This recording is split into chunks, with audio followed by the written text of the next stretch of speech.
मैं क्या कह रहा हूँ आपसे, डोंट गेट एक्साइटेड, तमीज से और लो प्रोफाइल बहस करिए जो आपको कहना है, लेकिन ना आवाज उठाने की जरूरत है ना अपना ताव दिखाने की जरूरत है। ठीक है, आप सब प्लीज निवेदन मेरा जो है बढ़ाना मत आज मैं चाहता हूँ बढ़ाना। एक काम करते हैं, दोनों के साथ लगा दे। सर मैंने क्या कहा था, आपकी बात खाली चली जाएगी। नहीं अब ऐसे नहीं करो ना। नहीं, इस वजह से क्योंकि बहस शुरू नहीं हुई अभी। अब आपने तो कहा था कि बढ़ाएंगे नहीं, मेरे जूनियर से आपने कहा कि नहीं बढ़ाएंगे। तो आप क्यों बढ़ा रहे हो? ये सरकार के कहने से कोर्ट चलेगी क्या? आपने खुद ने कहा कि नहीं बढ़ाएंगे, मैं मेरिट पे कराने तैयार हूँ, फिर आपको क्या दिक्कत है? करो मेरिट पे खारिज। सीआरसी में वहाँ सिंगल बेंच डिसाइड कर देगी या डीवी नहीं कर पाएगी उस पॉइंट को डिसाइड, मैं बहस करने तैयार हूँ ना। उनको तो साहब भागना है कैसे भी करके। मैं तो डांट खाने ही आया हूँ। हाँ तो आप डांट खाओ। अगर आप इस मूड से आए हो कि तुमको आज ऊटपटांग बात करनी है तो फिर तुम सुनो ऊटपटांग बात हमसे, फिर तुम आज फिर तुम मुझे सब गुस्सा आता ही नहीं। पहले पढ़िए पूरा आप। ठीक है।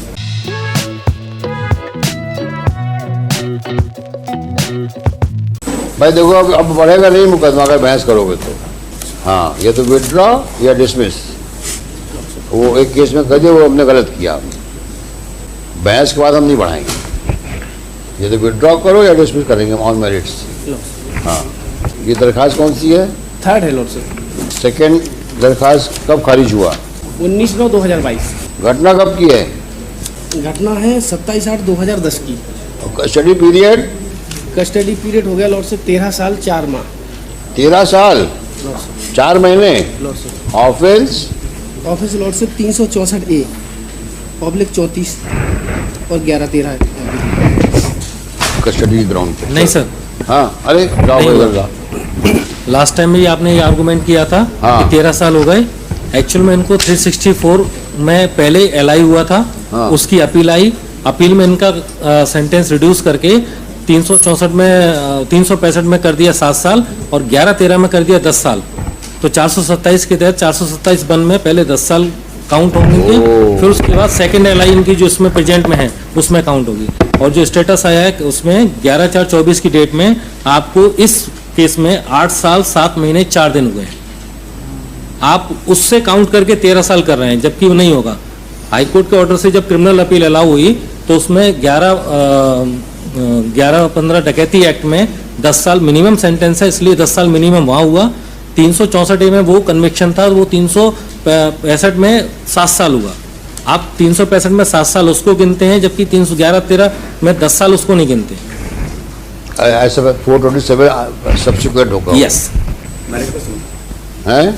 मेरिट पे आपने कहा था बढ़ाएंगे नहीं। हाँ। अब मत बढ़ाना। हाँ मेरिट पे सुनना चाहते हैं। हाँ इनका जो जवाब है 427 तो पढ़ने, लास्ट टाइम भी मैंने पढ़ाना चाहिए थी 427, तो अब फिर से पढ़ना 427। लाओ भाई पढ़ाओ।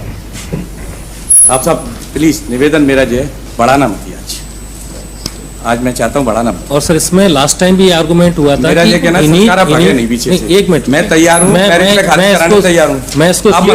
मैं इसको इसलिए बताऊंगा लॉर्डशिप कि इन्होंने एक MCRC इसी बात के लिए लगाई है कि मेरे को इसमें दोनों सेंटेंस इकट्ठे जो बन जाए। उस MCRC में रिप्लाई भी फाइल हो चुका है और वो हियरिंग के लिए भी। लास्ट टाइम मैंने ये कहा था कि उसको दोनों कनेक्ट हो जाएंगे, तो शिमान्य काम करते हैं, दोनों के साथ लगा दे। सर मैंने क्या कहा था, आपकी बात खाली चली जाएगी। नहीं अब ऐसे नहीं करो ना। नहीं इस वजह से क्योंकि बहस शुरू नहीं हुई अभी। अब आपने तो कहा था कि बढ़ाएंगे नहीं, मेरे जूनियर से आपने कहा कि नहीं बढ़ाएंगे। आप क्यों बढ़ा रहे हो? ये सरकार के कहने से कोर्ट चलेगी क्या? नहीं मैंने साहब निवेदन है हाथ जोड़ के, आपने खुद ने कहा कि नहीं बढ़ाएंगे, मैं मेरिट पे कराने तैयार हूँ, फिर आपको क्या दिक्कत है? करो मेरिट पे खारिज। आप मेरी बात तो सुनो। इन्होंने ये कहा, आपने भी बहस शुरू नहीं हुई, ये बहस शुरू कर रहे थे तो उन्होंने इनको कहा कि साहब एक MCRC फाइल कर रखी है इन्होंने, जिसपे ये इशू डिसाइड होना है कि दोनों साथ में देखा। MCRC में वहाँ सिंगल बेंच डिसाइड कर देगी या डीवी नहीं कर पाएगी उस पॉइंट को डिसाइड, मैं बहस करने तैयार हूँ ना। नहीं वहाँ पे इनको तो साहब भागना है कैसे भी करके। वहाँ सिंगल बेंच में 13 साल 4 महीने कट गए। हाँ वो अभी पेंडिंग है। लास्ट टाइम पे सुरेश अग्रवाल जी ने आर्गुमेंट किया था। लास्ट टाइम पे सुरेश अग्रवाल जी ने आर्गुमेंट किया था यही कहते हुए, फिर मैंने कहा था MCRC पेंडिंग है, तो MCRC के संग में इसको लगाया। MCRC में हुआ क्या है? अभी पेंडिंग है। क्या है क्यों लगाई? उसमें आपने ये कहा है कि हमें 2 LI हुए थे, 2 LI को इकट्ठे संघ में चलाया जाए अकॉर्डिंग टू सेक्शन 427(2)। चलो उनको बहस कर लेते हैं। हाँ सर, वो हमें कोई इशू नहीं। 427 तो अपन फिर से पढ़ते हैं। 427 तो कहती क्या है? When a person already under देखो अब एक काम करो तुम, अब तुम बहस कर रहे हो ना जी, तो अब तुम बहस ताव में नहीं करोगे। बिल्कुल नहीं, सब गलती और संतुलित बहस करना। अगर जी। तो हम अगर मैं तो तुम्हारी सब हमने ज्यादा- तुम्हारी स्टाइल में मेरे साथ और हमने तो मेरी बात सुन 5 लो मिनट के भीतर शांत हो जाओ। अब तो मेरी बात सुन लो। जी। अगर तुमने हमारे अब बहस के दौरान तुमने कुछ बकवास करी या आवाज तेज करी तो डांट खा जाओगे तुम। मैं तो डांट खाने ही आया हूँ सर। हाँ, तो आप डांट खाओ। अगर आप इस मूड से आए हो कि तुमको आज उटपटांग बात करनी है तो फिर तुम सुनो उटपटांग बात हमसे, फिर तुम देखो साहब, गलत बात ना मैं करना मैं चाहता क्या कह रहा हूँ आपसे, मैं नहीं करता सर। आप करिए और संतुलित बहस करिए आप। संतुलित ही करूँ। Don't get excited. नहीं हूँ। हाँ, तमीज से और लो प्रोफाइल बहस करिए जी। जो आपको कहना है। जी। जो फैसला होगा फैसला देंगे हम लोग। जी, बस। देखिए ना आवाज उठाने की जरूरत है ना अपना ताव दिखाने की जरूरत है। ठीक है। समझ में आया? जी। हाँ, अब बहस करो कायदे से। अब सर 427 दो पढ़। हाँ, अब पढ़िए और ठंडे दिमाग से पढ़िए, पूरा पढ़िए उसको पूरा।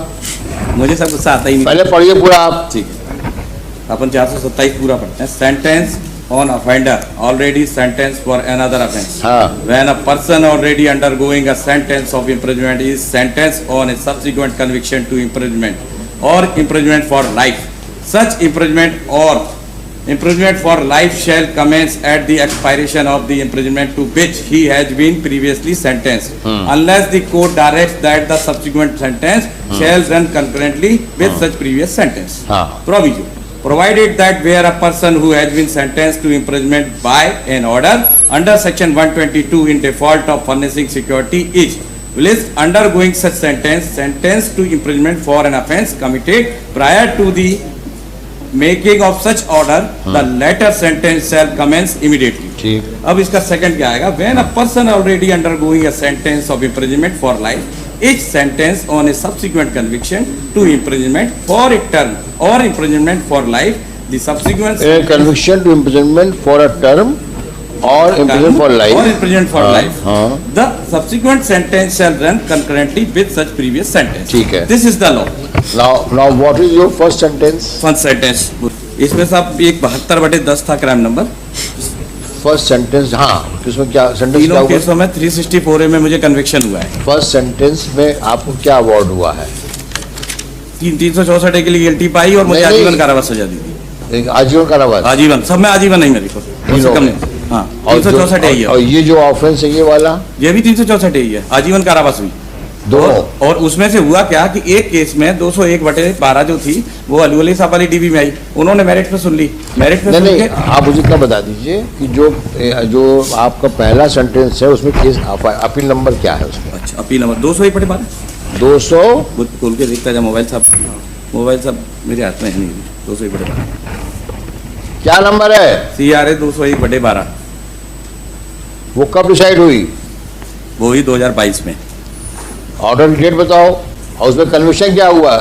उसमें क्या सेंटेंस हुआ है? उसमें कोर्ट ने 365 में आफम कर दी। 365 में हुआ है। वो भी लॉर्डशिप कितना सेंटेंस दिया है? दिखाओ, ऑर्डर दिखाओ।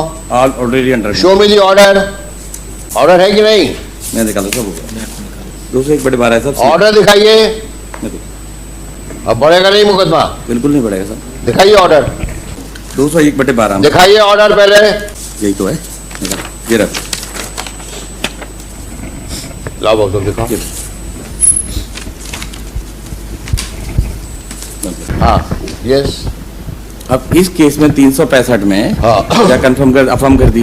अब 365 में भी इसलिए की थी कि मेरिट्स पे बहस चली थी। मैंने न्यायालय का समय बचाते हुए आया क्योंकि हम जेल में हैं और मेरिट्स पे नहीं जाना चाहते, तो उन्होंने 365 में इसको अफर्म कर दिया। 365 में अफर्म करने के बाद मेरी सजा कितनी होगी? अब अल्टीमेटली मैं जिस रात में गिरफ्तार हुआ, गिरफ्तार करने के बाद मान लीजिए सजा पूरी कर दी आपने, 2010 में पूरी कर दी, तो जो बीच का मेरा पीरियड है वो इन्हें काउंट करना पड़ेगा 427(2) के तहत। अगर वो मेरा पीरियड जुड़ जाएगा, मेरी इतनी देर से तैयार है, मेरी जो प्रेयर है वो ये है कि यदि एक केस में आजीवन हुई है, दूसरी आजीवन होती है, तो जिस दिन कस्टडी की अगर जो आजीवन का पीरियड आप पर जो चला जी वो कन्वर्ट हो गया लेसर सेंटेंस में, हाँ, अपील में, हाँ, तो जो ओरिजिनल ऑर्डर था हाँ, वो हो गया, मर्ज हो गया। हाँ, मर्ज हो जाएगा। जब मर्ज हो गया तो जिस वक्त तक आपने उस पीरियड ऑफ सेंटेंस अपना कंप्लीट किया, जब ये फैसला हुआ तो वो फैसले में उन्होंने लाइफ का कन्वर्ट कर दिया जी।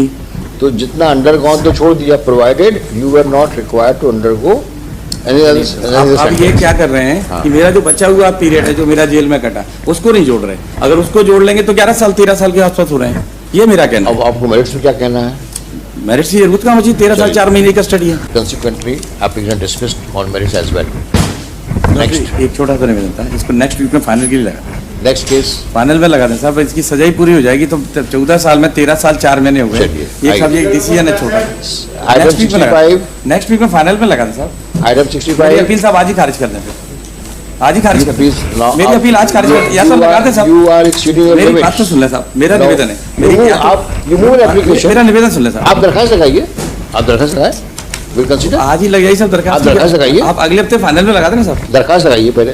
तो दरखास्त से फिर वो दरखास्त से लगेगी, नेक्स्ट केस पूरी हो जाएगी मेरी। हो गया, चलिए नेक्स्ट केस पब्लिक।